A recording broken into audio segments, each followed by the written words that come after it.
আজকে বানাবো সম্পূর্ণ নিরামিষ একটি পনিরের রেসিপি। যে রেসিপিটি বানাতে একদম কম সময় লাগে, মাত্র 10 মিনিটে তৈরি করে নিতে পারবে এই অসম্ভব টেস্টি পনিরের রেসিপিটি। আর খুবই সামান্য কিছু মশলা দিয়ে এই রেসিপিটি তৈরি করে নেওয়া যায়, যেটা তোমরা ভাত, রুটি, লুচি, পরোটা যে কোনো কিছু দিয়ে খেতে পারো। খেতে কিন্তু দারুণ টেস্টি। নমস্কার, ওয়েলকাম টু মনের রান্নাঘর। মনের রান্নাঘরে তোমাদের সবাইকে স্বাগত। আজকে বানাবো এই নিরামিষ পনিরের রেসিপি। চলো তাহলে দেখে নেওয়া যাক আজকের রেসিপিটি। এই নিরামিষ পনিরের রেসিপিটি বানানোর জন্য এখানে আমি 200 গ্রামের মতো পনির নিয়ে নিয়েছি। পনিরটাকে এখন আমি কেটে নেব।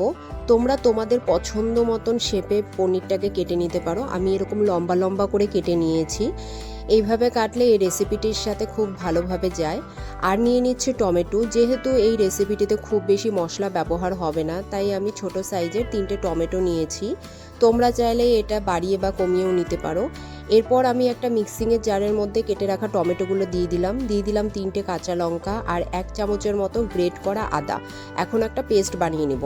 আর অন্যদিকে আমি এখানে 10টার মতন কাজু ভিজিয়ে রেখেছি, এটাও খুব ভালো করে পেস্ট করে নেব। এরপর কড়াই বসিয়ে দিয়ে দিচ্ছি রিফাইন্ড অয়েল। এই রান্নাটা কিন্তু অবশ্যই করে রিফাইন্ড অয়েলেই করতে হবে। তেলটা যখন গরম হয়ে যাবে তখন একে একে পনিরগুলো ছেড়ে দিতে হবে। আমরা কিন্তু পনিরটা খুব বেশি ভাজবো না, গ্যাসের ফ্লেমটা মিডিয়ামে রেখে হালকা করে পনিরটা ভেজে নেব। পনির যদি বেশি ভাজা হয়ে যায় তাহলে কিন্তু সেটা রবারের মতন বা চিমড়ে হয়ে যেতে পারে, তো তার জন্য হালকা করে ভেজে নিতে হবে। তোমরা দেখে বুঝতেই পারছো আমি কতটা পরিমাণে পনির ভেজেছি। আর এই পনির ভাজার সময় কিন্তু আমি কোনো রকমের লবণ ব্যবহার করিনি। এখন একটা পাত্রে আমি গরম জল নিয়ে নিয়েছি, তার মধ্যে দিয়ে দিলাম লবণ। এরপর ভেজে রাখা পনিরগুলো দিয়ে আমি এটা ভিজিয়ে রাখবো। এতে করে পনিরটা কিন্তু অনেকটা সফট হয় আর খেতেও অনেক টেস্টি হয়। এখন তেলের মধ্যে ফোড়নে দিয়ে দিলাম 3টে এলাচ। ফোড়ন থেকে একটা সুন্দর গন্ধ বেরিয়ে গেলে এর মধ্যে দিয়ে দিচ্ছি টমেটো, কাঁচা লঙ্কা এবং আদার পেস্টটা। আর সামান্য পরিমাণে একটু জলও অ্যাড করে দিলাম। এখন গ্যাসের ফ্লেমটা মিডিয়ামে রেখে খুব ভালো করে মশলাটাকে কষাতে হবে। 2 মিনিটের মতন নেড়ে নেওয়ার পর আমি এর মধ্যে কিছু গুঁড়ো মশলা অ্যাড করে দিয়ে দিচ্ছি 1/2 চামচ জিরে গুঁড়ো, 1/2 চামচ ধনে গুঁড়ো, স্বাদ মতন লবণ, আর দিয়ে দিচ্ছি 1 চামচের মতো চিনি। টেস্টটা ব্যালেন্সের জন্য অবশ্যই চিনিটা দিতে হবে। আর দিয়ে দিলাম সামান্য পরিমাণে কাশ্মীরি লাল লঙ্কার গুঁড়ো। তোমরা চাইলে এই লঙ্কার গুঁড়োটা স্কিপও করতে পারো, তবে আমি এখানে ব্যবহার করেছি। এখন গ্যাসের ফ্লেমটা মিডিয়ামে রেখে মশলাটাকে খুব ভালো করে কষাতে হবে, যতক্ষণ না পর্যন্ত মশলা থেকে তেল ছাড়ছে এবং কাঁচা গন্ধটা যাচ্ছে।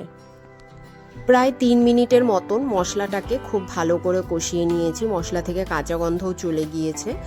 এখন আমি কাজু বাদামের পেস্টটা এখানে অ্যাড করে দিলাম। সামান্য পরিমাণে একটু জলও অ্যাড করে দিচ্ছি। এখন আবারও মশলাটাকে খুব ভালো করে কষাতে হবে, যতক্ষণ না পর্যন্ত মশলা থেকে পুরোপুরিভাবে তেল রিলিজ হচ্ছে। এখন আমি এই টাইমে একটু ঢাকা দিয়ে রাখবো, ঢাকা দিয়ে কষাবো। এতে করে মশলাটা খুব সুন্দরভাবে কষা হয়ে যায়। প্রায় 2 মিনিট পর দেখো ঢাকনাটা খুলে আমি চেক করে নিচ্ছি। মশলা থেকে কিন্তু পুরো তেল ছেড়ে গিয়েছে। এখন একবার আমি একটু ভালো করে মিশিয়ে নিচ্ছি। এখন আমি এর মধ্যে 1 বাটি আমি দুধ অ্যাড করে দিচ্ছি। তোমরা চাইলে এই রান্নাটিতে শুধুমাত্র জলও ব্যবহার করতে পারো বা শুধুমাত্র দুধও ব্যবহার করতে পারো, তবে আমি এখানে 1 বাটির মতন দুধ দিলাম আর 1 বাটির মতন জল দিলাম। এখন সমস্ত উপকরণগুলো খুব ভালো করে মিশিয়ে ঢাকা দিয়ে রাখবো। গ্রেভিটা যখন ফুটে যাবে এর মধ্যে ভেজে রাখা পনিরগুলো অ্যাড করে দিচ্ছি। এই পনিরের রেসিপিটার মধ্যে যদি তোমরা দুধটা অ্যাড করো খেতে কিন্তু দারুণ টেস্টি হয়। দেখো পনিরগুলো দেওয়া হয়ে গেছে। এখন আমি সমস্ত উপকরণগুলো একবার খুব ভালো করে মিশিয়ে নিচ্ছি।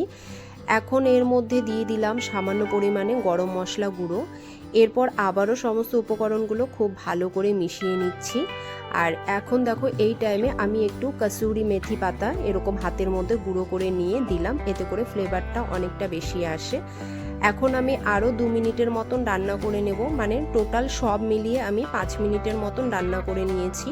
আর নামানোর আগে ওপর দিয়ে একটু ধনেপাতা কুচি অ্যাড করে দিলাম। বাস দেখো আমাদের এখানে কিন্তু পনিরের এই রেসিপিটা একদম রেডি হয়ে গেছে। এখন গ্যাসের ফ্লেমটা অফ করে ঢাকা দিয়ে রাখবো এবং গরম গরম লুচি বা পরোটার সাথে সার্ভ তৈরি হয়ে গেছে নিরামিষ পনিরের রেসিপি। তোমরা অবশ্যই একবার বাড়িতে ট্রাই করো, আশা করি তোমাদের ভালো লাগবে। যদি আজকের রেসিপিটি ভালো লেগে থাকে লাইক করো, কমেন্ট করো এবং চ্যানেলটি সাবস্ক্রাইব করার অনুরোধ রইল। আজকে এই পর্যন্তই, আবারও হাজির হব আবার এক নতুন রেসিপি নিয়ে। ততক্ষণের জন্য তোমরা সবাই ভালো থেকো, সুস্থ থেকো, টাটা।